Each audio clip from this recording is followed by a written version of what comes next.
Salam.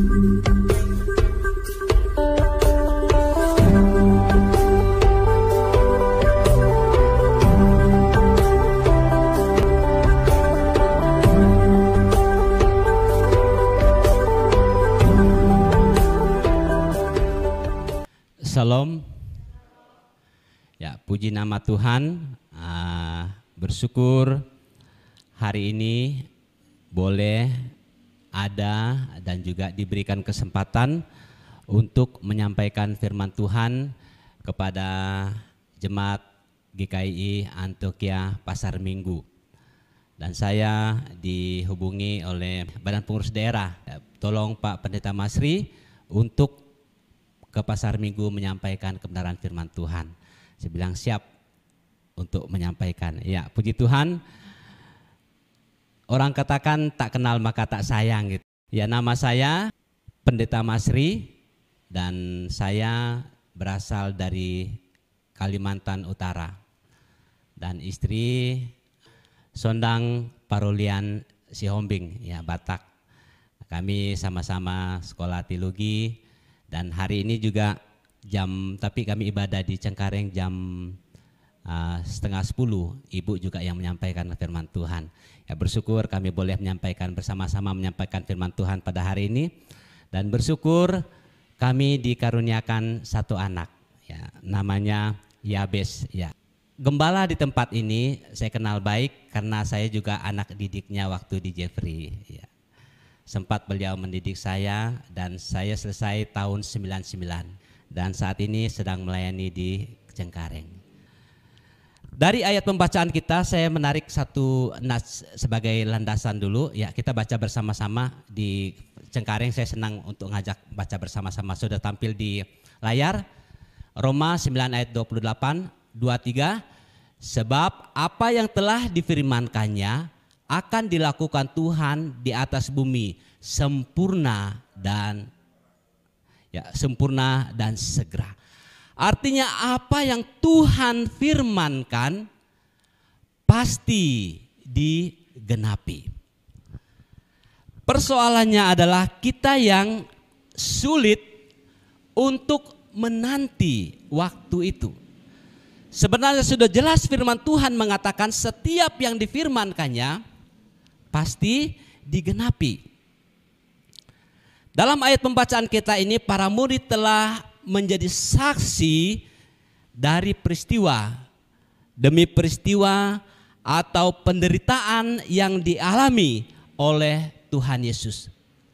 Tujuannya adalah untuk menyelamatkan saya dan menyelamatkan saudara-saudara dari dosa yang Tuhan kerjakan.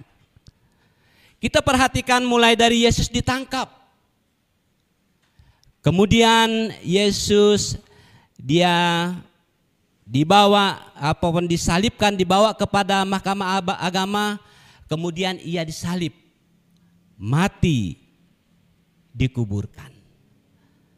Dan pada hari yang ketiga dia bangkit dan dia hidup. Dan kubur kosong membuktikan bahwa Yesus hidup. Luar biasa. Ada bukti Yesus hidup. Nah, pada hari ini, pada saat ini kita sampai kepada nats yang menjelaskan kepada kita bahwa Yesus itu benar-benar bangkit dan nyata dan menampakkan diri kepada murid-muridnya. Tuhan Yesus menyatakan dirinya kepada dua muridnya yang sedang berjalan menuju satu kampung yang dikatakan Emmaus. Kenapa kedua orang ini ke Emmaus? Dalam perjalanan kedua orang itu atau murid itu, yang salah satunya kita baca tadi Kleopas, kemungkinan untuk melepaskan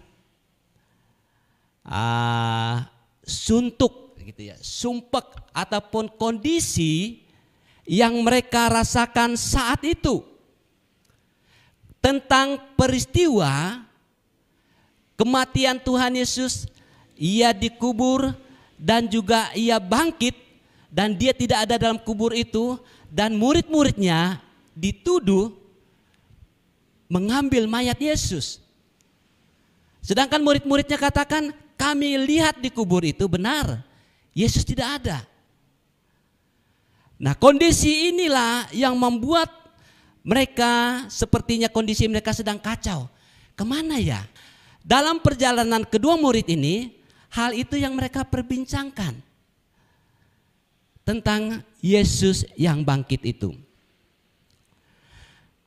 Suatu hal yang aneh saudara, ajaib dan luar biasa di situ adalah saat Tuhan Yesus menemui kedua murid itu, mereka tidak mengenal Yesus. Ayat pembacaan berikutnya kita baca ini, ayat yang ke-16. Ada sesuatu yang menghalangi mata mereka. Ya, kita baca 2-3. Tetapi ada sesuatu yang menghalangi mata mereka sehingga mereka tidak dapat mengenal Dia. Kalimat yang saya garis bawahi di sini adalah ada sesuatu yang menghalangi mata mereka sehingga mereka tidak mengenal Yesus. Tidak disebut bahwa Tuhan Yesus itu nyamar.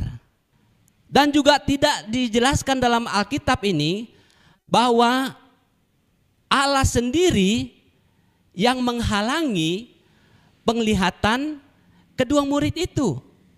Kenapa? Mereka tetap berjalan seperti biasanya. Tetapi kenapa mereka tidak mengenal Tuhan? Karena ada sesuatu yang menghalangi mata kedua orang ini. Nah, saudara yang dikasihi oleh Tuhan, jadi apakah sesuatu yang menghalangi mata mereka itu? Kita bisa belajar dari pengalaman kedua murid ini bahwa bisa saja ada sesuatu yang memang menghalangi mata mereka sehingga mereka tidak dapat mengenal Tuhan. Apa itu? Yang bagian yang A. Ya, kita baca ayat yang ke-17 sampai ayat yang ke-20, bisa dibaca ya. Kita baca bersama-sama. 2-3. Katanya kepada mereka, apakah itu? Jawab mereka, apa yang terjadi dengan Yesus orang Nazaret? Dia adalah seorang nabi yang berkuasa dalam pekerjaan dan perkataan di hadapan Allah dan di depan seluruh bangsa kami. Tetapi imam-imam kepala dan pemimpin-pemimpin kami telah menyerahkan dia untuk dihukum mati dan mereka telah menyalibkannya. Perasaan apa yang terjadi dalam kehidupan mereka? Bahwa mereka mengalami satu kesedihan dalam hidup mereka yang tidak bisa mereka gambarkan. Karena mereka mengatakan apa yang terjadi pada guru mereka. Artinya ada krisis, entah itu positif atau negatif, bisa menutupi mata mereka untuk tidak mengenal Allah. Apa yang ada di pikiran saudara saat ini? Apa yang saudara sedang pikirkan? Apa yang membuat saudara takut? Kesedihan itu bisa menutupi hati kita, mata rohani kita, sehingga kita tidak bisa melihat pekerjaan Tuhan itu ada dalam kehidupan kita. Masalah sering membuat kita lupa bahwa kita mempunyai Yesus yang besar dan sangat besar dari persoalan kita. Sepertinya persoalan kita itu bagaikan Goliat yang tidak bisa dirobohkan. Persoalan kita itu bagaikan tembok Cina, kata orangnya, tidak bisa kita tembus. Seandainya Daud melihat Goliat yang besar, oh saya tidak bisa lawan, tentu dia mundur. Tapi dia melihat Tuhan lebih besar dari persoalannya, sehingga dia maju dan dia dapat menang. Apa yang membuat saudara sedih saat ini? Apa yang membuat pikiran saudara krisis saat ini? Datanglah kepada Tuhan. Dia adalah jawaban bagi kita. Apa sesuatu yang menghalangi mata mereka? Ayat yang ke-21. Berikut. Kita baca ayat 21. 23. Padahal kami dahulu mengharapkan bahwa dialah yang datang untuk membebaskan bangsa Israel. Tetapi sementara itu telah lewat 3 hari sejak semuanya itu terjadi. Ada suatu keinginan yang tidak tercapai sehingga membuat mata mereka buta. Apa itu? Mereka berharap bahwa Yesus yang datang itu membebaskan mereka. Ternyata sampai kepada kematian. Lalu mereka katakan, aduh, saya salah orang. Berharap kepada manusia kita akan kecewa. Berharap kepada Allah, Allah tidak pernah mengecewakan kita. Amin. Puji Tuhan. Ada sebuah perasaan pada diri murid-murid tentang bagaimana Mesias yang diharapkan untuk membebaskan mereka. Sebenarnya Allah mau mengerjakan yang besar dalam kehidupan mereka, tapi mereka buta. Hal itulah yang dialami oleh Marta dan Maria. Saudara mereka sakit, Lazarus. Mereka katakan, Yesus datang, saudara kami sedang sakit. Apakah Yesus datang waktu itu? Ternyata tidak. Waktu Yesus datang, ternyata Yesus tidak datang, yang terjadi adalah apa? Lazarus mati.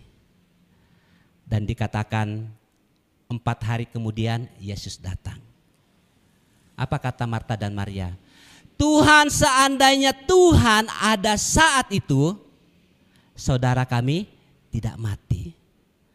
Artinya ada suatu kesedihan. Kenapa Tuhan tidak datang tepat pada waktu itu? Seandainya Tuhan datang, saudara kami tidak mati.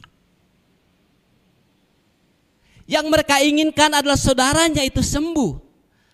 Tapi kalau dikatakan Tuhan percuma, Tuhan datang. Semua sudah lewat, tidak bisa lagi. Orang katakan nasi sudah jadi bubur gitu ya. Kesedihan itu yang terjadi. Lalu Yesus katakan, di mana Lazarus? Dia sudah 4 hari sudah berbau. Tapi Yesus datang ke situ. Lazarus bangkit. Saat itu pun Lazarus bangkit. Luar biasa. Allah mengerjakan sesuatu di luar jangkauan manusia. Manusia Marta dan Maria hanya berpikir bahwa Lazarus disembuhkan. Tetapi apa yang Tuhan lakukan? Bukan menyembuhkan, tapi membangkitkan orang yang sudah mati. Artinya saudara yang dikasih oleh Tuhan, tidak ada yang mustahil bagi Tuhan. Ada amin? Apabila keinginan kita tidak tercapai, lalu kita fokus kepada itu akan membuang energi kita. Sehingga kita lupa akan karya Allah itu dalam kehidupan kita. Dalam perjalanan kedua murid ini, Tuhan Yesus mendengar keluh kesah mereka. Tuhan Yesus datang juga untuk menolong mereka, membebaskan mereka. Sehingga mereka dapat tahu bahwa Allah itu luar biasa dalam kehidupan mereka. Oleh karena itu jemaat yang dikasihi oleh Tuhan, hal apa yang kita dapat pahami dari peristiwa kebangkitan Tuhan Yesus ini? Dikatakan bahwa dalam perjalanan kedua ini Tuhan Yesus mendengar keluh kesah mereka. Kemudian Yesus berusaha untuk memberi semangat kepada mereka. Mengatakan bahwa semuanya itu sudah dijelaskan dalam kitab suci. Tidak boleh khawatir karena itu sudah nyata. Sebenarnya kehidupan kita mirip dengan perjalanan kehidupan orang di Emmaus ini. Tapi ada hal yang menarik. Apa tujuan Tuhan Yesus menampakkan diri? Di situ dikatakan yang pertama, tujuan Tuhan Yesus menampakkan dirinya adalah mengingatkan mereka tentang janji-janjinya. Kita membaca dari ayat yang ke-25 sampai ayat yang ke-27. 23, lalu ia berkata kepada mereka, hai kamu orang bodoh, betapa lambannya hatimu, sehingga kamu tidak percaya segala sesuatu yang telah dikatakan para nabi. Bukankah Mesias harus menderita semuanya itu untuk masuk ke dalam kemuliaannya? Lalu ia menjelaskan kepada mereka apa yang tertulis tentang dia dalam seluruh kitab suci, mulai dari kitab-kitab Nabi Musa dan sampai kepada nabi-nabi. Nah, saudara yang dikasihi oleh Tuhan, tujuan Tuhan Yesus menampakkan diri kepada mereka adalah untuk mengingatkan mereka tentang janji-janji Tuhan. Kenapa? Ya itulah natur manusia, cepat lupa gitu ya. Sudah dijelaskan, sudah dinubuatkan bahwa ia datang. Ia diserahkan, disalibkan, pada hari yang ketiga dia bangkit. Kalau kita perhatikan sini semuanya keras ucapan Yesus. Hai kamu orang bodoh, kok lambannya hati kamu, udah dijelasin kok susah banget sih mengertinya kalau gitu ya bahasanya. Sekalipun orang bisa melupakan ucapan-ucapannya kepada kita, tapi Tuhan tidak pernah ingkar janji. Kalau kita perhatikan dalam ayat yang ke-25, lalu ia berkata kepada mereka, hai kamu orang bodoh, betapa lambannya hatimu, sehingga kamu tidak percaya segala sesuatu yang telah dikatakan para nabi itu. Ketika Allah menyampaikan firman-Nya, ia mau melihat ketaatan kita, kesungguhan hati kita. Apakah kita benar-benar percaya akan janjinya? Mereka ini sudah berjalan bersama dengan Tuhan, tetapi kenapa mereka tidak percaya akan janjinya? Saat kita berseru dan percaya, kita akan melihat bahwa Tuhan tidak pernah meninggalkan saya dan meninggalkan saudara sedetik pun. Ada amin? Puji Tuhan. Jadi Tuhan Yesus selalu ada dan dia akan terus ada untuk mengawasi saya dan untuk mengawasi saudara. Yang penting kita taat kepada firman Tuhan dan pegang janjinya. Tujuan Yesus menampakkan diri kepada murid-muridnya adalah untuk mengingatkan mereka tentang perkataannya yang mengatakan bahwa ia bangkit. Artinya apa yang difirmankannya pasti digenapi. Apa yang Tuhan janjikan dalam kehidupan kita pasti digenapi. Dan yang kedua, tujuan Tuhan Yesus menampakkan dirinya yaitu pada ayat yang ke-33. Mari kita baca ayat yang ke-33. 23. Lalu bangunlah mereka dan terus kembali ke Yerusalem. Di situ mereka mendapati ke-11 murid itu. Mereka sedang berkumpul bersama-sama dengan teman-teman mereka. Kata mereka itu, sesungguhnya Tuhan telah bangkit dan telah menampakkan diri kepada Simeon. Tujuan Tuhan Yesus menampakkan dirinya adalah untuk mengubah duka cita mereka menjadi sukacita.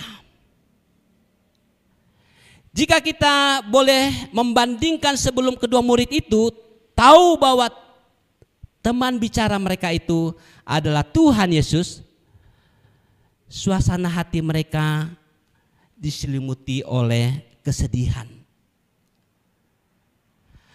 Mereka merasa kehilangan akan sosok guru yang sangat baik, yang sangat mengerti tentang persoalan mereka. Itu kita bisa melihat dari perbincangan mereka sepanjang perjalanan itu. Artinya kondisi mereka memang dalam duka cita. Tapi ketika mereka tahu bahwa teman mereka berbicara itu adalah Tuhan Yesus, saat itu juga hati mereka bersukacita. Ada amin? Mereka bersuka cita lalu mereka kembali ke Yerusalem menyampaikan kepada teman-teman yang lain, Yesus benar-benar bangkit. Kita dapat melihat ada perasaan gembira, ada sukacita, ada kebahagiaan dalam kehidupan mereka. Artinya bahwa kehadiran Yesus pada saat itu memberikan suatu harapan baru kepada murid-muridnya. Sehingga duka cita, kesedihan mereka boleh diganti dengan sebuah sukacita dan kegembiraan yang sangat luar biasa. Harapan para murid pada saat itu juga menjadi harapan saya dan menjadi harapan saudara. Apapun keadaan saudara saat ini, apapun kondisi hati saudara saat ini, apakah kita galau, apakah kita sedang kacau, hati kita sedang kacau, mungkin kita masih khawatir tentang peristiwa-peristiwa yang terjadi dalam kehidupan kita, ataupun kita juga sedang kena dampak dari pandemi COVID-19 ini, mungkin juga kita dirumahkan untuk 2 hari, 3 hari, 1 bulan, 1 minggu, 3 bulan ke depan. Apa yang harus dilakukan? Anak-anak sudah mau masuk sekolah. Mungkin hal itu membuat kita berduka cita. Kita percaya bahwa tangan Tuhan selalu menopang kita. Segala perkara, segala sesulit apapun yang kita alami, ketika kita berjalan bersama-sama dengan Tuhan, kita yakin ada perubahan dalam kehidupan kita. Karena Allah turut bekerja dalam segala sesuatu untuk mendatangkan kebaikan bagi saya dan bagi saudara. Tapi waktu Tuhan pasti yang terbaik. Dan yang terakhir, tujuan Tuhan Yesus menampakkan dirinya adalah, kita baca bersama-sama 2-3, ketika mereka sedang bercakap-cakap dan bertukar pikiran, datanglah Yesus sendiri mendekati mereka lalu berjalan bersama-sama dengan mereka. Tujuannya adalah untuk meyakinkan mereka bahwa Ia adalah Immanuel yang selalu bersama-sama dengan kita. Baik susah, senang, sehat dan sakit, Dia selalu ada bersama-sama dengan kita. Tetapi karena persoalan masalah dalam kehidupan kita, sehingga kita tidak mengerti apa yang Tuhan kerjakan dalam kehidupan kita. Lewat peristiwa di mana Yesus menampakkan diri kepada para murid ini juga memberikan kepada kita sebuah harapan bahwa Tuhan tidak pernah meninggalkan saya dan meninggalkan saudara. Tuhan selalu ada, Tuhan selalu hadir di dalam seluruh perjalanan hidup kita. Namun pertanyaan adalah, maukah kita masuk menerima Tuhan dalam hati kita? Dengan seluruh kehidupan kita dan seluruh totalitas hidup kita, supaya Tuhan menguasai hati kita. Puji Tuhan, melalui kebangkitan Tuhan Yesus ada jaminan. Melalui kebangkitan Tuhan Yesus ada kehidupan bagi setiap orang yang percaya kepadanya. Ada amin. Tujuan Tuhan Yesus menampakkan dirinya adalah mengingatkan kita tentang janji-janjinya. Untuk mengubah duka cita kita menjadi sukacita. Dan untuk meyakinkan kita bahwa Dia adalah Immanuel yang selalu bersama saya dan selalu bersama saudara. Saya mengundang musik untuk maju ke depan. Kita menyanyikan satu pujian. Dia hanya sejauh doa. Saya memberi waktu untuk kita merenungkan perenungan firman Tuhan ini. Mungkin saudara sedang dilanda oleh persoalan. Mungkin saudara sedang dilanda oleh krisis-krisis tertentu. Sehingga saudara tidak merasa kehadiran Allah dalam kehidupan kita. Oleh karena kondisi itu, bela kita percaya Tuhan selalu ada bersama dengan kita. Apa yang difirmankannya pasti digenapi. Bila kau rasa gelisah di hatimu, Bila kau rasa gelisah di hatimu, bila kalang kabut tak menentu hidupmu, ingat masih ada seorang penolong bagimu. Yesus tak pernah jauh darimu. Bila cobaan menggoda hatimu, bila cobaan menggoda hatimu, bila sengsara menimpa keadaanmu, ingat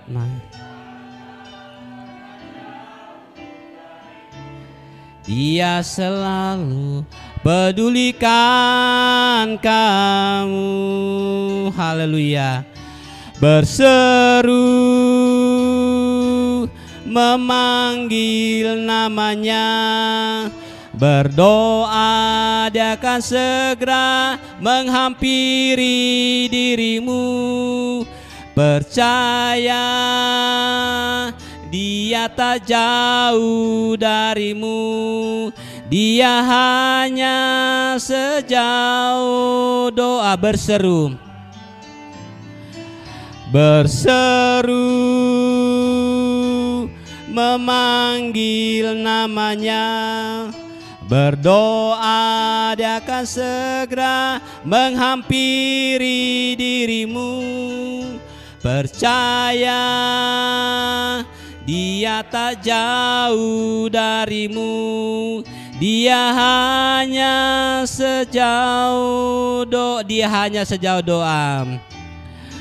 Dia hanya sejauh